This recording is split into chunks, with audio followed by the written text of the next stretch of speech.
day, everyone. Welcome to the May installment of the ISSA Canada's Residential Cleaning Committee Coffee Talk Forum.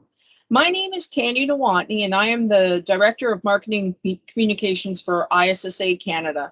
And joining us today are members of our ISSA Cleaning Committee, including Judith Bragg, owner of Clean Club Calgary, Patrick Martel, co-founder and CEO of Made for Condos, and Mark Baker, President of Motivated Brands, Inc.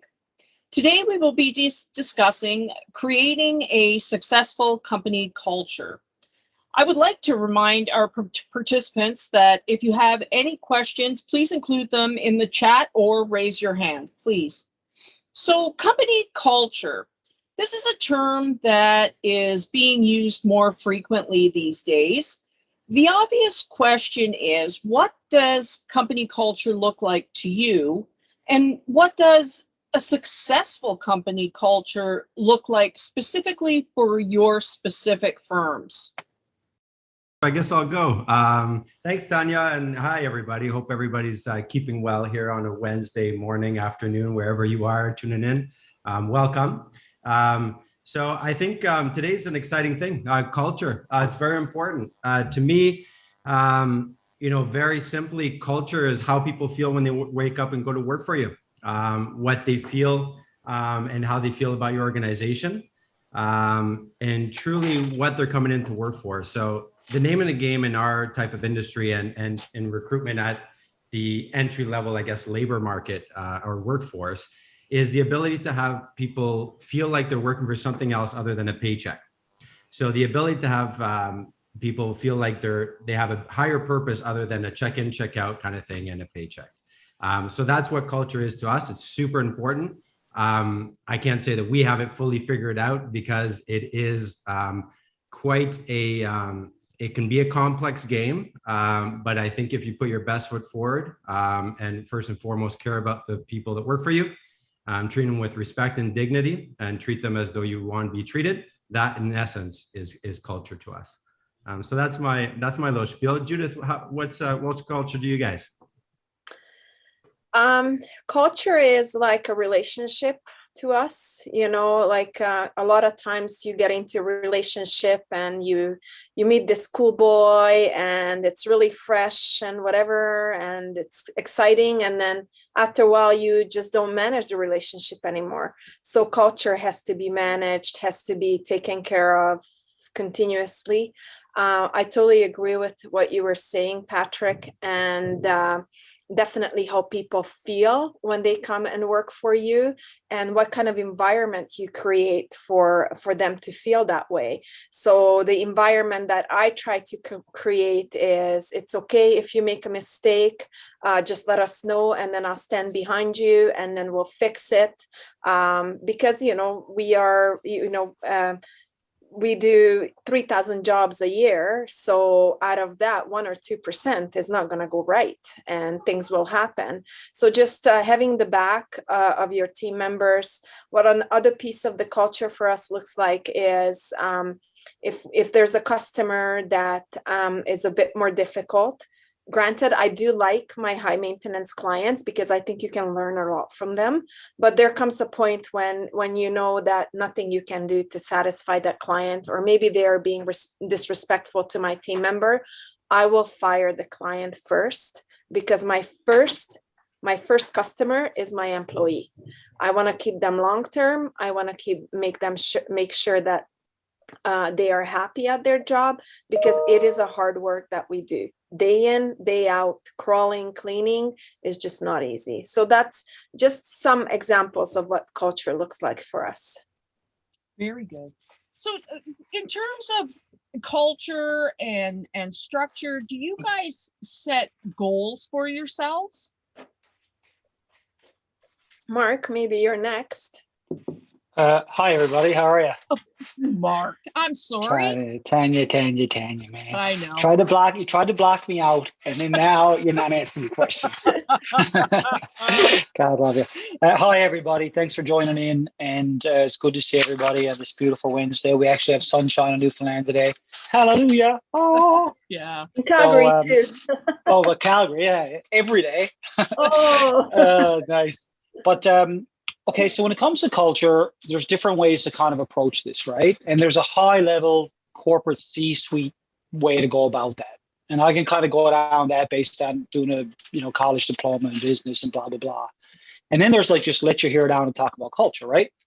And so the way I want to approach it is I want to say, well, there's internal culture, there's external culture, and then there, ultimately is interlinked.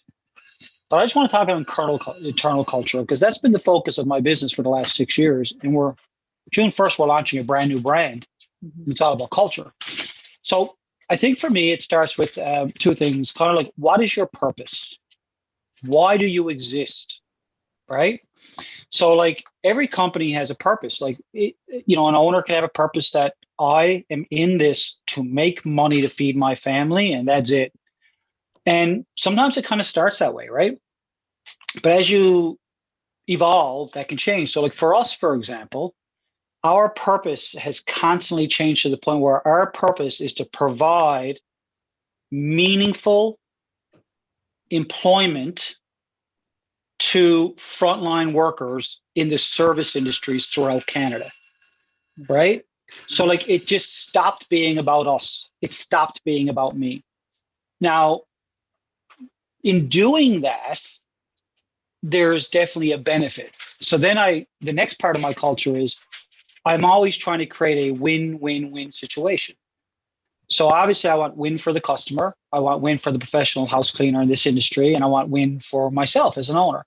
And we constantly analyze how we can do that, right? Mm-hmm. How can we do that? So like that kind of goes a little deeper. So like in a non-C-suite level, how is it that you think about the people who work with your team, right? Mm-hmm. Well, okay, like, I don't know, like I've had big teams of 200 people cleaning with our team, and I've been down to 7. I've been down to 1. I've been to 27, down to 1, back to 30.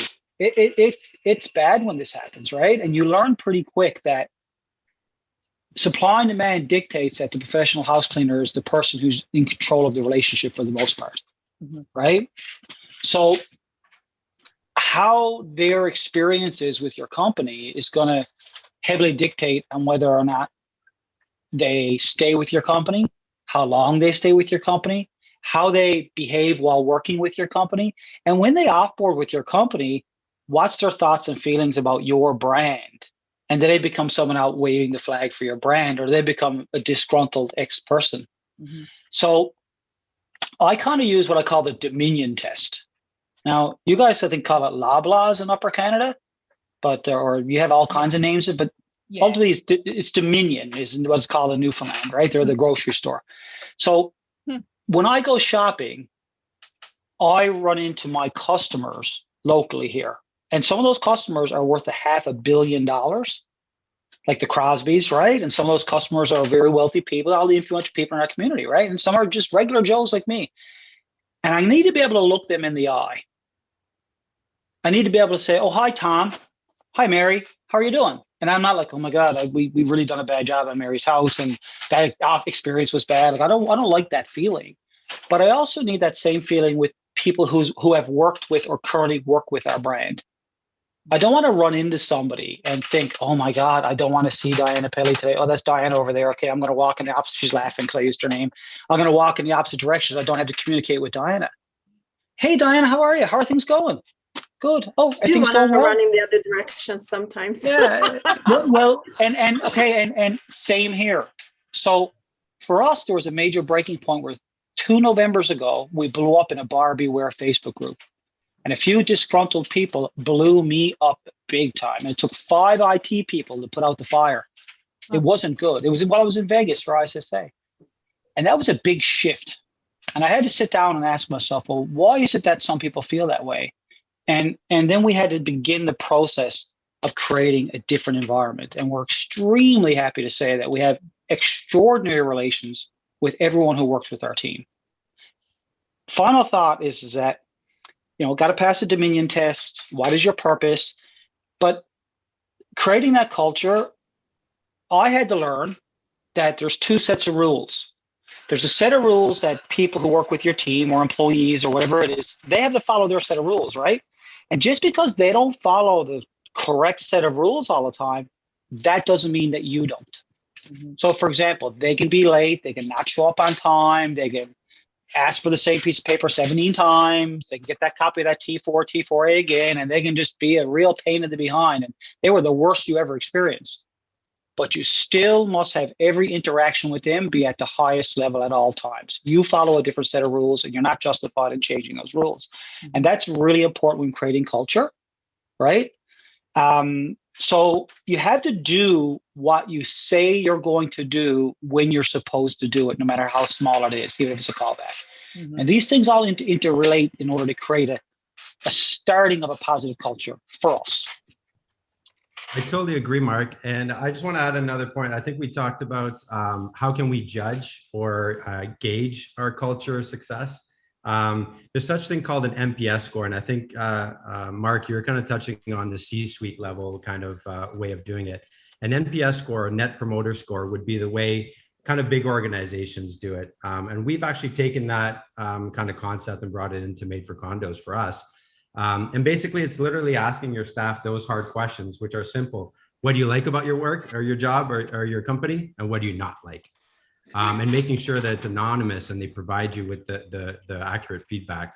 So as long as you take that with value and a grain of salt and you learn from it and improve your processes, your systems, and what your customers or clients are saying, I should say your staff are saying, then you'll be working towards a better employment and work environment.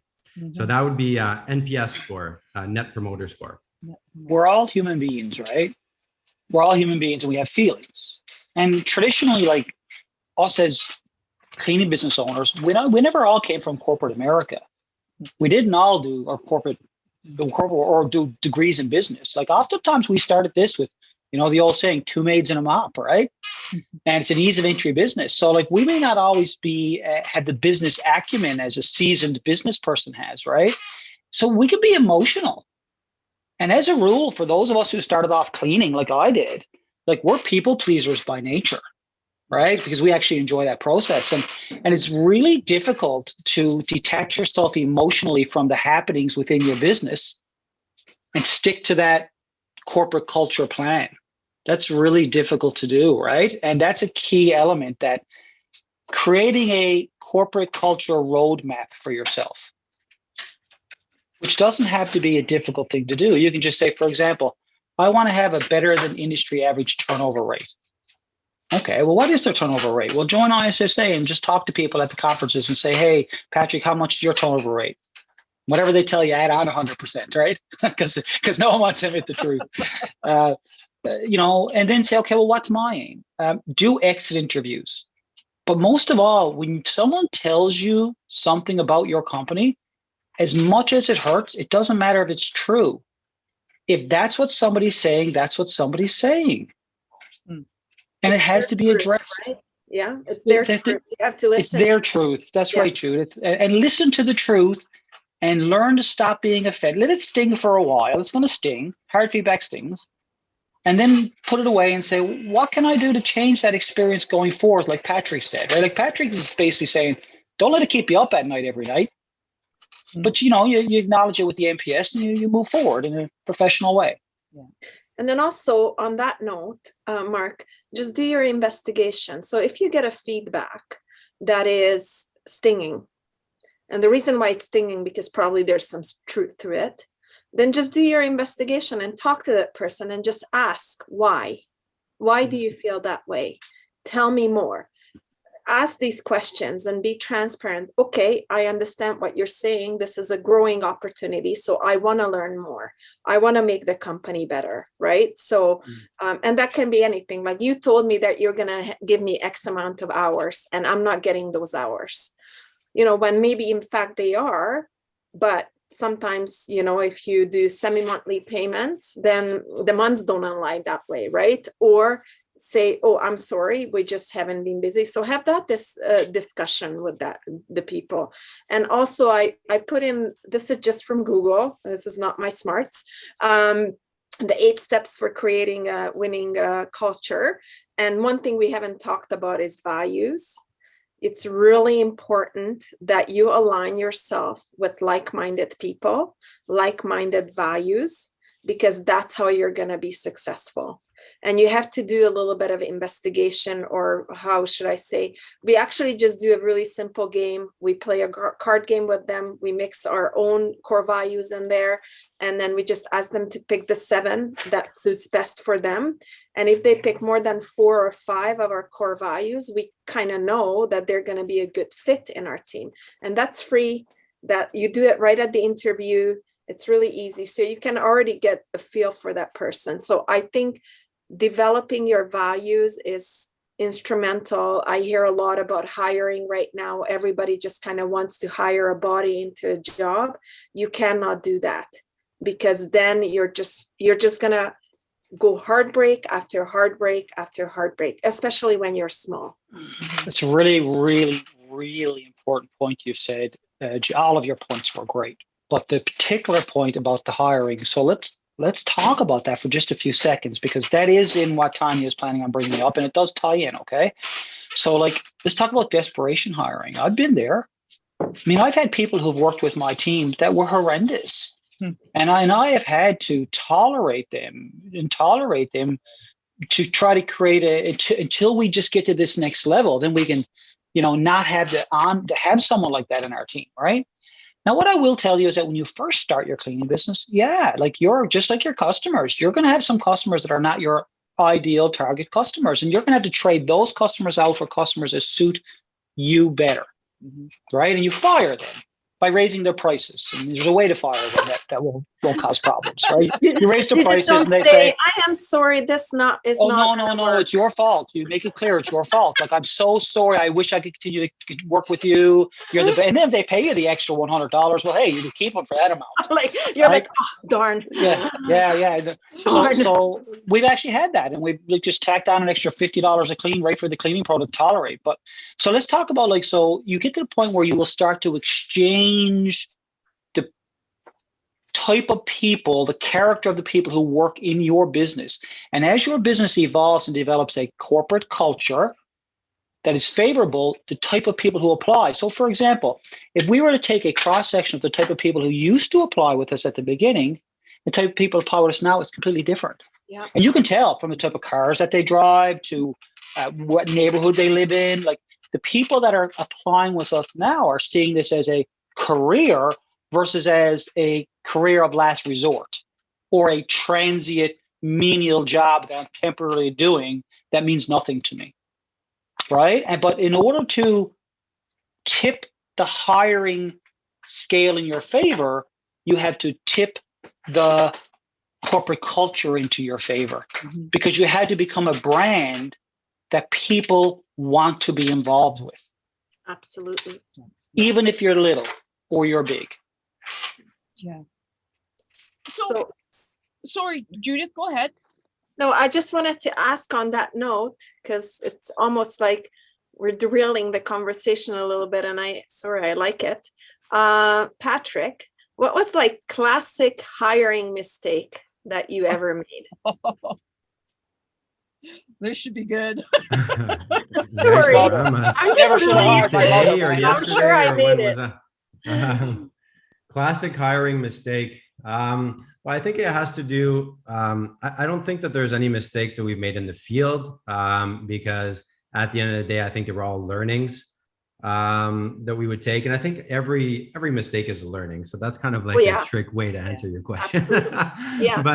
But I think one thing that we did do is when we started our office team, I guess a few years ago, we were limiting ourselves by budget versus trying to hire the right people for the right role. And then so that led us to kind of be stuck with the wrong persons that didn't have the experience and the know-how and the ability to be able to perform, which led to animosity, which led to us having to clean some house and et cetera, et cetera. So I think the biggest mistake was, limiting ourselves by budget and not hiring smarter people than we should have. So that doesn't sound too dramatic, but trust me, when I think back on how big of a mistake that was, it was pretty hurts. bad. Yeah. I hear you. 100%. That was my biggest thing. What about what are your key learnings? Well, I mean, I make disproportionately more mistakes than regular people. So like I'm sure, no, like really, like I actually, like I would say if I look at the people around me, I have to make the same mistake 15 times when they make it twice. It's just my unfortunate personality. But the great thing is that once I get something, well, then I've got it and I incorporate it into who I am, and then I get it fully. But I make a lot of mistakes. Thankfully, I'm resilient, and no matter how many times I get knocked down, I have that ability to get up. Mhm. So if it wasn't for that, my God, I'd still be on welfare now. One of the things I want to comment on when it comes to corporate culture, let's talk a little bit, if it's okay, about the culture within your staff, within your office, we'll say. Or in my case, for example, we just hired a webmaster in the Philippines, and he's just as much an employee and a staff member as someone here in Canada. Okay. Well, one of the things we do is that we give a series of audiobooks. So you get an Audible account when you join our team. And, we use Trello to do things. And you have a list of audiobooks. And the first book that everyone listens to is called Chop Wood, Carry Water. And it's a very simple book to listen to, okay? And it's enjoyable and it's fun, but it's a progress of helping people to understand the values that matter to this company. Now, Chop Wood, Carry Water is a very simple book. And what it boils down to is a lot of different things, but in one of the stories is that there's this Japanese person who's the best architect in all of Japan. He works for a firm. He's finally burnt out and he's ready to retire, and he asks for permission to retire, and he's told that he can, but he has to build one more house. So he builds the house, but his love and heart is not in it. And even though it's remarkable, it's not remarkable with the conscientiousness that he normally would build such a house. And then, of course, when the house is done, they wouldn't even tell him who he was building it for, which was unusual. And then it was all said and done. They held a massive party to wish him well. And they handed over the keys to the $1 million house and said, thank you. And he was building his own house, but he didn't know. And he regretted that because he would have built the house differently if it was his own house. We have people listen to Chop Wood, Carry Water first because we want people to understand that when they're working with our team, they're actually building their own house. They're not building Mark Baker's house. And the things they learn and who they become, that can transfer to future endeavors. And we want them, like Shania is my personal assistant, and she's remarkable. She's an engineer, and she's with us, and she's done engineering school while she cleaned with us, and now she's my assistant. And maybe she'll be with us forever, and maybe she'll move on tomorrow. But I hope that we helped her move forward in her life, and we can be, and she can look back fondly at her days with us. That's right. Now, after they've listened to that, we give them the E-Myth Manager, and they listen to that because they need to understand systems and procedures. Then we give them the Checklist Manifesto, and we graduate them. And each time they do it, they get a reward. And we give them simple testing just to make sure they actually did listen to it. And that's one of the things we do to build a great culture so that when our people, whether they are professional house cleaners or staff members, they do things as if they were doing for building their own house, but they have to do it even when no one's watching. And when they want to do things the right way, even when no one's watching, then you're on your way to start creating a good corporate culture. Wow. I like that. Yeah. So, Mark, you're going to have to include a list of those books for us. Yeah, 100%. Like, just look me up on Facebook. You'll know me. I'm the handsome dude actually, my wife is gorgeous and I'm ugly. But anyway, you'll know me because my wife is gorgeous and so is my little girl. Just add me on Facebook and I'll share the list with you. Or you can actually just email Shania and she'll share it with you. swilliams@motivatedbrands.ca. And she'll email it to you, whatever works. You should also put it in the chat here regularly. Yeah, I can tell you about 80 words a minute, but I'm just not going to. No offense. It might take you the rest of the session. I'm used to asking Shania to do these things. Yeah, there you go. Yeah. No, perfect. Mark, I'm just curious. Where did you find those Audible books? Like, what brought them to your attention? So basically, I love that idea. The philosophy, how I do it is that, so I use time blocking, okay? So every single day of the week is blocked out. So I get up at 4 a.m. sharp every single day. I hop on the floor, right? Okay, so now I have 1 hour of every day, 7 days a week is strategy hour, okay? I can be undisciplined with my thoughts. Now, from 5, I commute for 15 minutes, and 5:15 to 6 p.m., 6 days a week I work out, okay? 3 of those days are just cardio on a treadmill.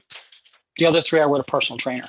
The days that I'm on cardio with a treadmill, I listen to audiobooks while I'm doing my workout. So I'm learning and enjoying, and at the same time I'm working out because it's kind of boring on a treadmill, right? And that's kind of how I go it. And what I do is that I've learned to surround myself by good people. So like, like a Patrick, right? Okay, well, when I go to Toronto, I'll call Patrick and offer to buy him supper and get to know him and see if we're a nice fit for friendship. Because you got to trade up the people you surround yourself by. If you want to be successful like a Patrick Martel, and he's a sharp man, then you've got to start to surround yourself by Patrick Martels. Now, Patrick Martel is trying to surround himself by someone else. So, for him to let you into his world, well, then you've got to give him a reason, right? And then you start talking and then they share with you. Like a lot of the books I've read came from Angela Brown. They come from Alonzo Adams, who's the head of the ISSA residential in America, or at least was till recently. Those kinds of things. Facebook, anyone reading anything great lately? Mm-hmm. And then over time, you listen to them. And the best thing about Audible is that if you don't like it, you get your credit back. Yeah. And then you just get another one, right? And there's a list of things that good. The biggest one for a 45-minute listen that'll help you with your corporate culture is called How Full Is Your Bucket? How full is It's only 45 minutes. And what it talks about your experiences. And it happened to me today. It just happened to me. So Tanya, I wasn't able to get on today. And I sent you a message and called Mike and said, I can't get on. And there were some technical difficulties. I had the same problem. When I got on, yeah. So when I got on, I could have, come at you and had a negative experience, but instead I waited and then I made a joke about it. And it was a positive experience, right? Well, How Full Is Your Bucket talks about these interactions you have throughout your day with people.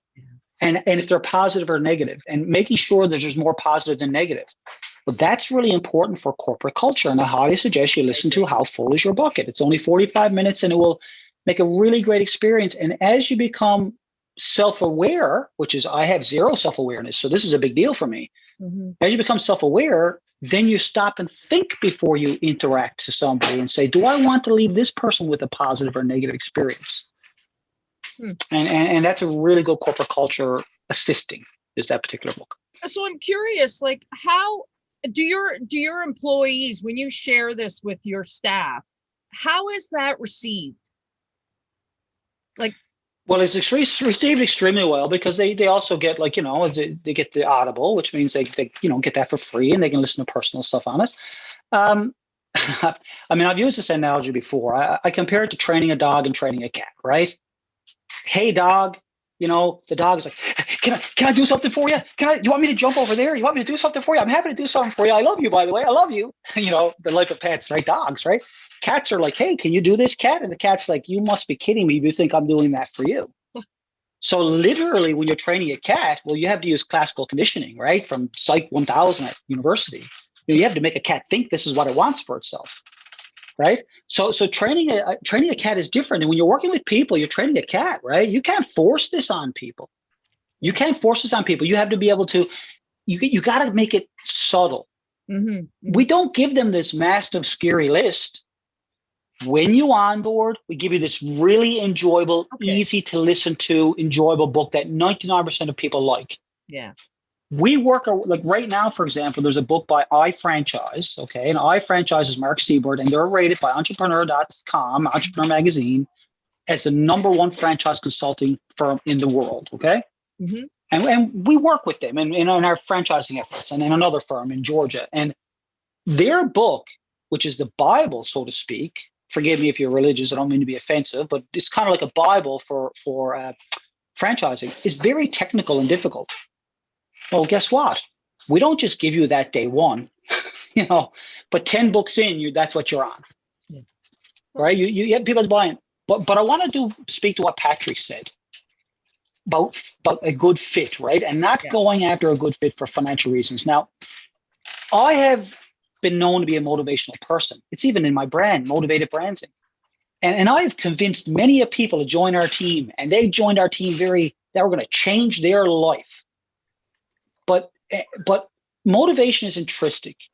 All you can do is lay it down for somebody, and certain people are going to grab what you lay down and use that to move forward in their lives. Other people might grab it temporarily. So don't try to convince anyone to be a part of your team. Don't convince. Simply build a good corporate culture, build a good system, and then explain and articulate it to someone properly and let them make their choices. And then work really hard to live up to what it is you told people. Diana, I love the fact that you got your hubby in the background.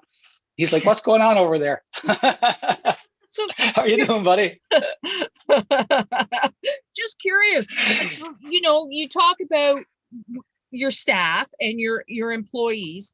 How do you incentivize them? Anyone else want to go first? As I talk a lot, I got to be more self-aware and give other people an opportunity.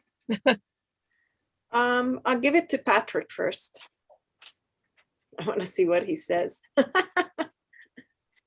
Thanks, Judith. I really appreciate it. So incentivizing staff, you know, so we believe in the total compensation structure.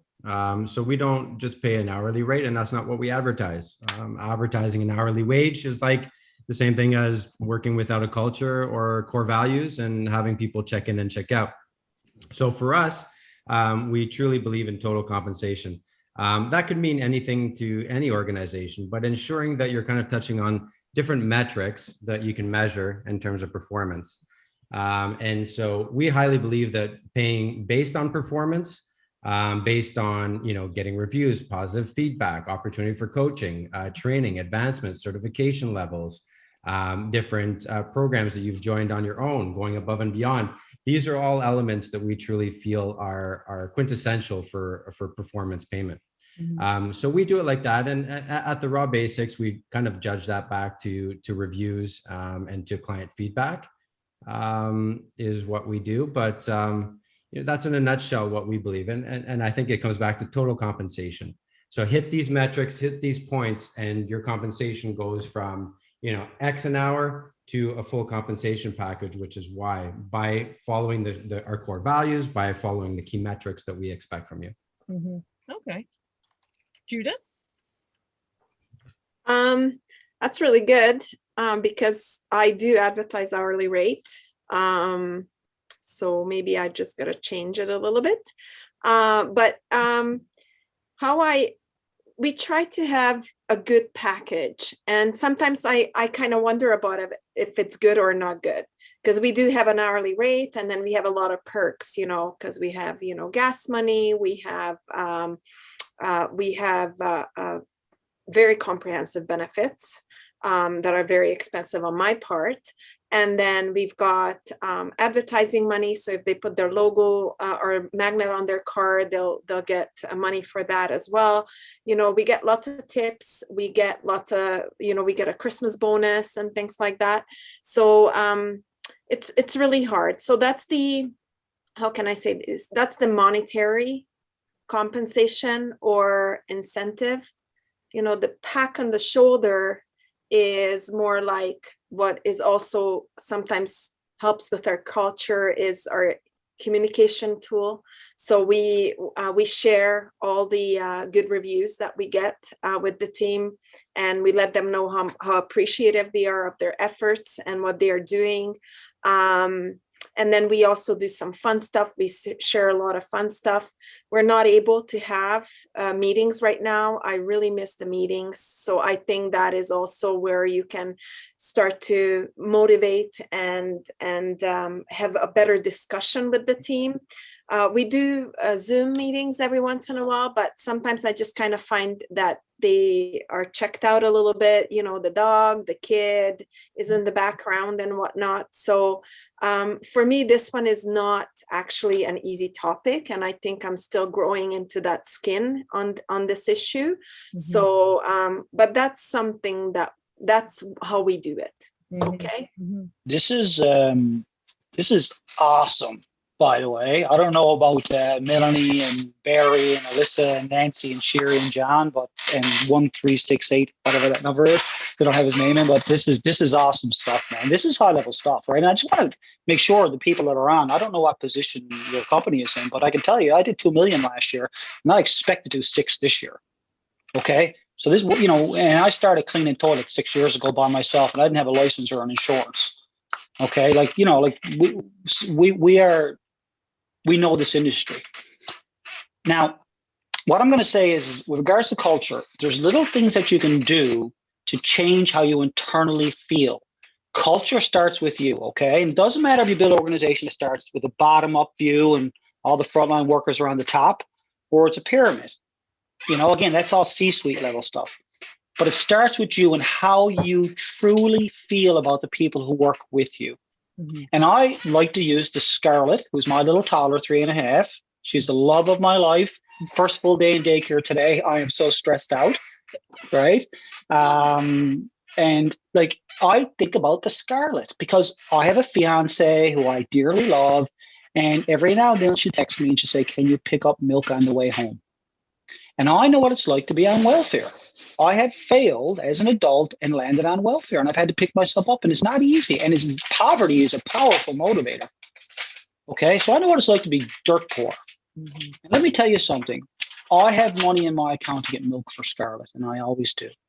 And I cannot begin to tell you, I don't take that for granted because I know what it's like to not have food to feed your children and go to a food bank. It's bad. Yeah. And the reason I have milk for Scarlett is because there's people, as we speak this very second, that are out with faces and eyes in the toilets, which cannot necessarily be a glorious job. So how I feel about them, well, here's how I feel about them. They don't work for me. On the contrary, I work for them. And if I do that properly, I also get to keep a little bit of that money too. Yeah. So know your role in this big picture. Now, let's talk about how you begin the process of changing your mindset towards them, right? Don't talk negatively. Don't say, oh, those millennials, they don't show up on time. And workers these days, oh, you can't get a good worker. If I get just TV people, like, just don't talk like it. Just stop that stuff. Don't ever say, work for me. Like even Tanya, you said, Mark, tell me about your staff. I don't use the word your, and I don't use the word work for me. I just never use it. I say work with me. And it's not a platitude. It's a cultural shift. Mm-hmm. So begin with your verbiage. Mm-hmm. Don't ever say work for you. You don't own people. It's not the slave days. They work with you and you need them desperately. And you better understand that. Sure. Now, let's talk about the high level stuff. So Judith talked about it and so did Patrick. None of that is even really necessary in the house cleaning business because 99.9% of your competition, they don't even answer their telephone. So look, there's a gentleman down in the States, Derry Christensen.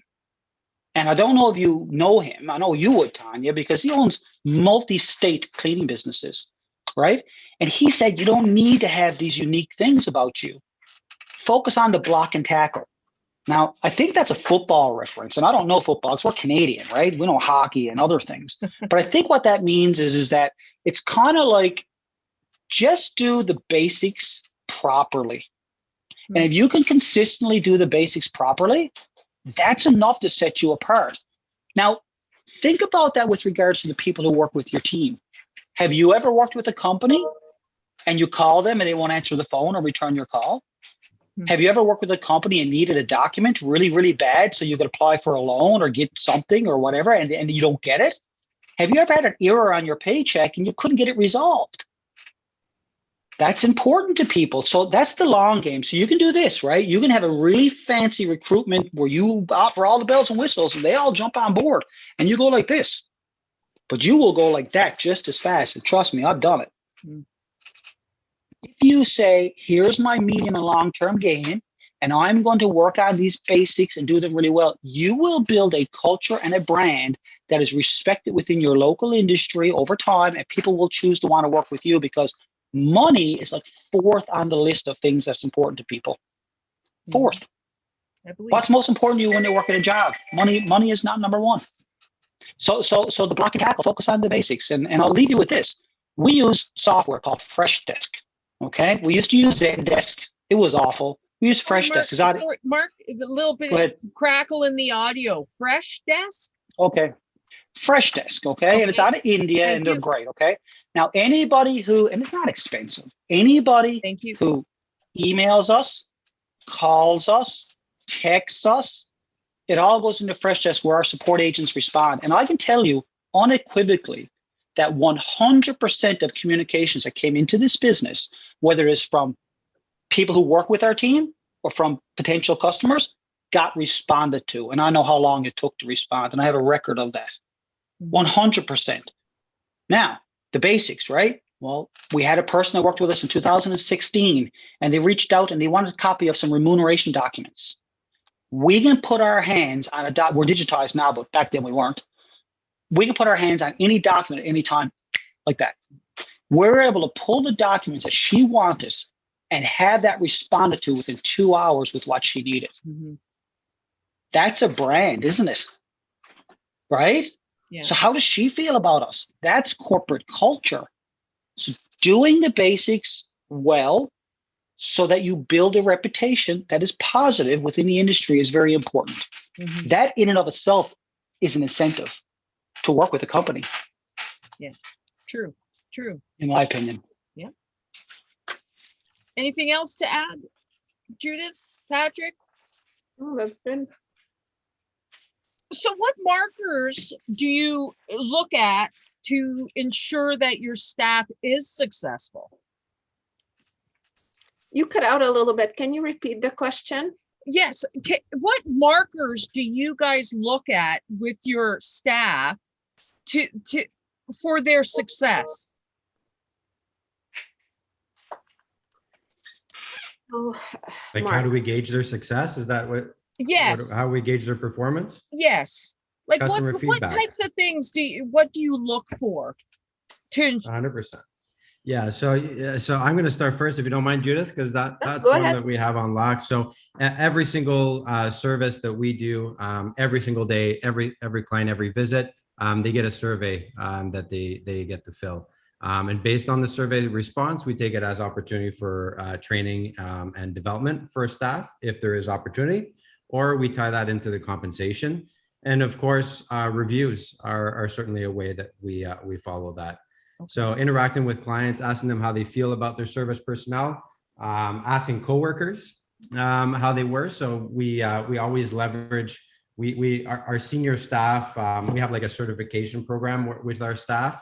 And once they become to a certain level, they become a certified pro cleaner. And they also have different descriptions that they have to take on. And one of them is mentorship. So once a member becomes at the senior level within the team, then part of that is to mentor them, to take feedback from them, provide it to the office, and provide their trainers with opportunity for advancement. So that's how we do it. Yeah. Okay. Patrick, you are already a very successful man, but I got to tell you, man, you are going to be a household name one day, because I really feel like you're one of those people who just, when you learn things, you incorporate it into the real world. Your mentorship program that you have is absolutely outstanding. Can you imagine going to work with a company, working through the stages, and then having someone, once they get up there, be able to work with someone new and help them to be better and be a better human and be a better person? Like, what a remarkable thing. And you should be very proud of yourself. I'm really impressed. I'm not surprised, but I'm impressed. Mm-hmm. Well, thanks, Mark. And before you move on to that, I just want to add a thing. I didn't talk about it, but you talk about mentorship and the feeling that somebody else is there for you. And I think that comes back to culture. And we didn't kind of talk about when we introduce people or our staff members, before they even hit the field, they end up meeting 4 or 5 people that are there to support them. And they're offered support. Once they hit the field, then they have their trainer and their mentors that are assigned to them for their first and second weeks. And then after that, when on their second and third week, when they get introduced to the group chat, and then they have the whole company and the whole team behind them, then all of a sudden they're part of a community and a vibe, AKA culture. So thanks for bringing that up, Mark. Support was a really big word he used. So let's talk about that. So for example, so we know when someone calls us, if they're a provider, which is what we call someone who works in the field, right? Mm-hmm. Or if they're a customer or unknown, we know that. We can see that it's Bob Smith calling. We still answer the phone in this manner 100% of the time. In this case, the brand we're currently closing is still called Motivated Maids Inc. So we'll say, Motivated Maids Inc., Shania speaking. How may I assist you today? She knows it's Bob. Bob says, oh, hi, Shania.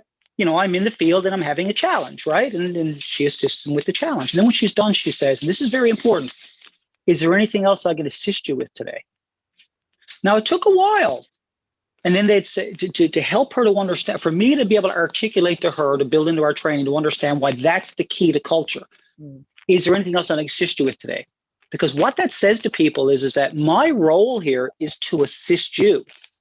And then they're like, oh, well, now that you mention it, I sent an email yesterday regarding Thanksgiving, which is coming up, and I'd like to go out of province. And I just want to let you know, I'm so happy that you brought that up and we assist him. And then she says again, is there anything else I can assist you with today? And if she doesn't say that, and when I do the metrics and listen to the calls, she hears about it, because that builds a culture. The markers that we use is turnover. Now, we have been constantly testing different iterations of our business model to get one we felt was scalable and would work. Mm-hmm. We launched the latest iteration on June the 8th. Now, since we launched that iteration, our turnover is 8%. And now we're that comfortable with our turnover, we're about to launch across the country. Turnover is important. If you're turning over a lot, there is maybe a cultural issue within your company. Mm-hmm. Now, the other thing is call out rate. People who are working in the field that are happy, they have an aptitude for working at this. This is what they want to do. They're not doing it because they're desperate. They're doing this because this is what they want to do. They call out less. That's the American term I picked up, call out, call in sick. That's what we call it in Canada. At least we do in Newfoundland anyway. That's really, really important. So that culture for us gets call-in rate and turnover is a big marker for us. I want to make one more comment too regarding different things that people can do and something that we did. Mm-hmm. And one of the things we did is that I had a list this long when I started this company because I'm smart and I got the internet. And I looked up all the things that matter to house cleaners, and I built a company that took care of all the things. Well, what I learned after 4 years is that every single thing I thought that mattered to people in the house cleaning industry did not, and I'm an idiot. Then what ended up happening is I ended up learning that what really mattered to them. Well, how do you find that out? Well, you listen. Listen to bad things they say about you on Facebook. Listen to negative reviews. Listen to your turnover. Listen to Mary talking to Barb about the fact that she don't like this or that. And you learn over time. And I sat here in this very room with 5, employees that worked with our team. And we came back from Vegas and we went down there and I said, this business model isn't working. Scrap it. What matters to professional house cleaners? And the first thing they said is, Mark, I know that people pay, you make about $18 an hour with you there, which is really good here in this market, but it's not a living wage, man. So what we did was we got on a living wage and we looked up what is a living wage in all the different regional areas in Canada. And it turns out the most expensive one is in Vancouver and it's like $21.15 an hour. I feel and then we said, yes. yeah. So then we said, well, how do we create a situation that people are remunerated at least the living wage? Right. And then what we done was we said, well, we know people will pay from 25 to 35. Yes, if you're in Center City, Montreal, they'll pay you $47 an hour. But on average in Canada, 25 to $35 an hour, right? Well, the customer is certainly willing to pay a premium dollar. How do we create a situation where we can share the majority of that with the people doing the work and give them a living wage? Well, that requires operational efficiency, and that's a very hard thing to do, right? Now, the second thing is we decided what does it mean to us? For example, we want people who work with our organization to be able to take a 2-week vacation and not stress out about any lost remuneration. We want people who work with us to be able to purchase a new car, right? And be able to make the payments, not have to drive a car that constantly worry about breaking down. We want people to work with us if they manage their money correctly, do good decisions, over time, they can earn enough money to save and purchase their own house. How does it make me feel at night to know that I own a home, but the people who work with us don't? It's kind of like Henry Ford when he came up with the Model T and all of a sudden he said, we could do really well as a company if we could sell these cars at a rate where all the people who make them could actually afford to buy them. And that's how, of course, the automotive industry started, right? In mass production. And that's the way we look at it. How can we operate this business so that the people who work within this business are in the middle class? Because middle class people, they have a different way of doing things. And if they're in the middle class, well, now they have responsibilities and vacations and trips to Florida and you name it. They're not so quick to call out. You're attracting a different class of people. And that can be done at the microscopic, very small cleaning business. And that can be done with a national company as well, in my opinion. Yeah. Wow. Nice. Well done. Judith? So we actually do have some measurements for the team. One of the measurements is obviously the core values that we hire them on. And that's how we talk about when issues arise. like reliability, responsibility, being trustworthy. So these are some of the things that we talk about when something happens. We always bring it back to the core values. And another thing is we actually have KPIs for the team, and their bonus at Christmas time is based on longevity and a combination of how they perform. So we measure if they are on time in the morning. We measure if they have completed the job on time as well. We have a little bit of leeway in there. Being on time is 100%. And we have 85% completion, because some jobs might go AWOL because maybe I didn't quote it right, or maybe we get in there and the customer wasn't really truthful with us as to how dirty it is. And the third one, we just changed one, and the third one is going to be damages. So accidents, how they happen, how many have happened, just so we can keep a lid on it. And then just for the setup, I really like your setup, Patrick's. Ours is a bit different. I have a supervisor and I have a trainer. So within the field, I have everybody at the same level. And my supervisor does not clean. Very rarely she will clean. And the trainer is also with them for the whole day. So that's how we got it worked out. It seems to work for us. And what I really like about the supervisor role is that it has taken off a lot from my shoulders. So now we're a team of 13, 14 plus some subcontractors. So for me not to run around and check quality, make sure that my team has everything, vacuum has broken or something like that, to have that one person who can do that running around and, checking the work, checking with the customer, set up the right schedule for the customer and things like that is a huge weight off my shoulder. So that's how I have it set up. And these are some of the measurements that we have for the team. Nice. Patrick, did you have anything to add? So parting thoughts. One last thing, Tanya. I Sure forgot to thing. mention another marker is what we call flow. Okay. There was a time where our lives consisted of constantly putting out fires. It was just a nightmare. And here's a quick analogy. Let's say at some point you got to let it all burn down and fix the problem that's causing the fire. And that's a hard thing to do. You actually have to let all the bad things happen to fix what's causing the bad things. So, for example, it's crickets around here. It's crickets. Like, we don't have issues, like never, because we have systems and procedures and everything is flowing and it's all working. So like, if we're getting a lot of issues in the field, which is, coming back to us, there's an issue. But if things are flowing well and flowing smooth, then we're on point. And for us, that's just a marker. So we know we have in Fresh, you record incidences and problems, and you can group problems within incidences, and there's metrics, and that's all C-suite stuff. And I'm not going to bore people with that. We do all that, but I'm not going to bore them with it. But at the end of the day, if things are smooth, you're on track, man. That's the way I kind of look at it, as a marker. Yeah. And as I said in the beginning, we do over 3,000 jobs a year.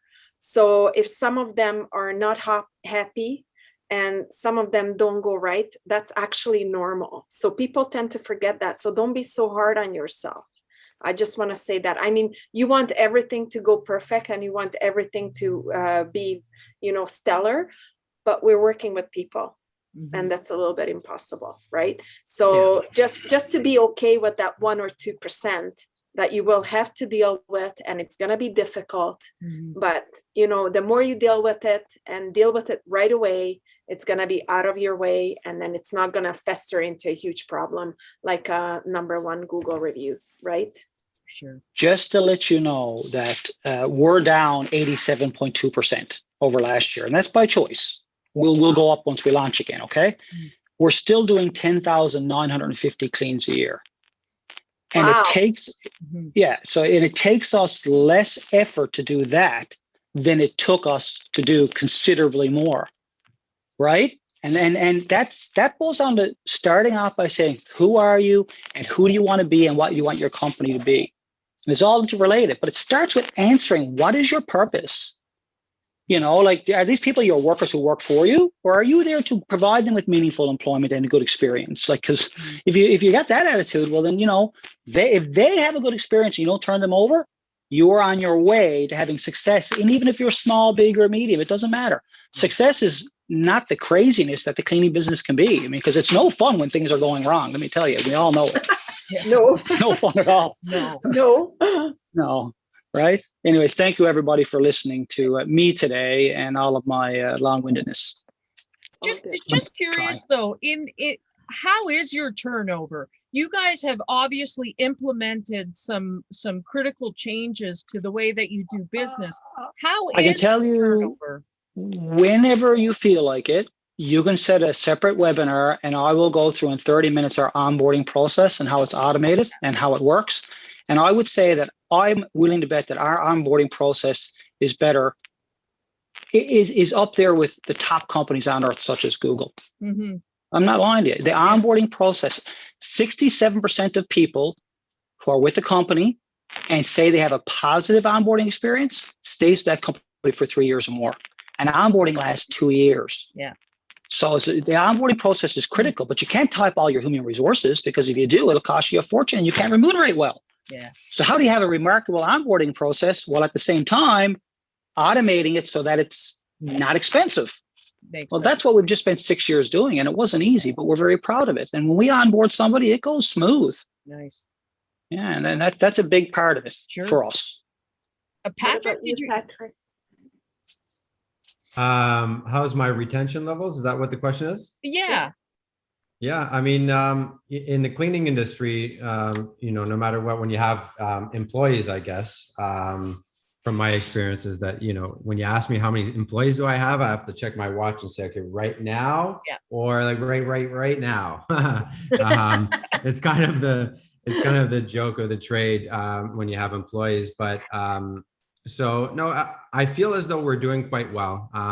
You have to know that the turnover is part of the game, and unless you're paying, you know, very high rates that most of us can't afford, like $30, $40, $50 an hour for the cleaners to be able to you know, to stay for life, it's challenging.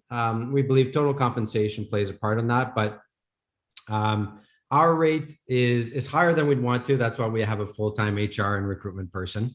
And we're working on it. So we're at 8% is where we are now. And 18 months ago, we were at well over close to 300%. And Mark, so your staff, you don't have like employees per se, right? They just log into your platform and get ability to accept or decline jobs. Is that right? Doesn't quite work that way, no. Okay.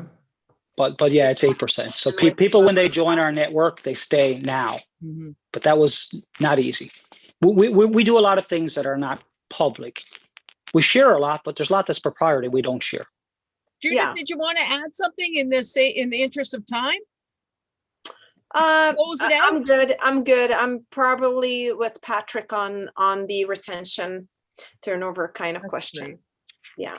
Well, thank you everybody for joining us today. We appreciate your time. This session will be recorded and will be on the ISSA Canada YouTube channel. And in the meantime, our next meeting is scheduled for June 17th at 11 a.m. And that's going to be in conjunction with the ISSA Show Canada. So we hope we can, 11 a.m. What part of the world? Eastern. 11 a.m. In the Toronto center of the time. world, Mark. In Toronto, the center of the world. Newfoundland left out again. Have a great day, everybody. Thank you. Thank you. Bye.